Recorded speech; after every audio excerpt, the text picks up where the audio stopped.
কষ্টের একটা গল্প। একটা ছেলে আর একটা মেয়ে 2 বছর রিলেশন করার পর হঠাৎ একদিন মেয়েটা বলল, আচ্ছা একটা কথা বলি। ছেলেটা বলল, বলো। মেয়েটা বলল, রাগ করবে না তো? ছেলেটা বলল, না। মেয়েটা বলল, আমাকে ছেড়ে যাবে না তো? ছেলেটা বলল, কখনোই না। মেয়েটা বলল, ভুল বুঝবে না তো? ছেলেটা বলল, না। মেয়েটা বলল, জানো আমার একটা অতীত আছে। ছেলেটা বলল, কি? মেয়েটা বলল, আমাকে র্যাপ করা হয়েছে। ছেলেটা বলল, কি? মেয়েটা কেঁদে কেঁদে বলল, এবার তুমি আমায় খারাপ ভেবে হয়তো আমাকে ছেড়ে চলে যাবে। ছেলেটা মেয়েটাকে অনেক জোরে একটা থাপ্পড় দিল। মেয়েটা বলল, চলে যেতে পারো, আটকে রাখবো না। এ বলে মেয়েটা কেঁদে কেঁদে চলে গেল। কিছুদিন পর হঠাৎ একদিন ছেলেটি মেয়েটিকে ফোন করে। মেয়ে বলল, হ্যালো। ছেলে বলল, একটু দেখা করবে? মেয়ে বলল, কোথায়?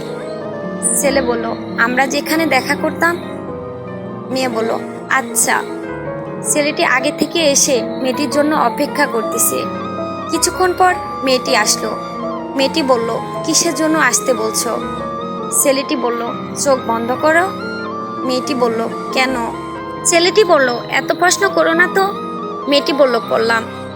ছেলেটি বলল, এবার চোখ খুলে তাকাও। মেয়ে চোখ খুলে দেখে যে ছেলের বাবা মা আসছে। মেয়ে তো অবাক। ছেলেটি তখন হাঁটু গেড়ে বসে মেয়েটিকে বলল, তুমি কি আমাকে বিয়ে করবে? মেয়েটি বলল, তখন ছেলেটি বলল, আমি তোমাকে ভালোবাসি, তোমার অতীতকে না। তারপর ছেলে ও মেয়ে বাবা মার ইচ্ছেতে বিয়ে হয়। হ্যাঁ, এটাই সত্যিকারের ভালোবাসা, অতীত জেনেও ভালোবাসার মানুষটাকে ছেড়ে না যাওয়া। আসলে গল্পটা শুনে বুঝতে পারলাম সব ছেলে এক হয় না, এবং তার পরিবারও না। ভালোবাসা সুন্দর যদি মন থেকে ভালোবাসতে জানে। হ্যাঁ বোন, মন থেকে ভালোবাসো।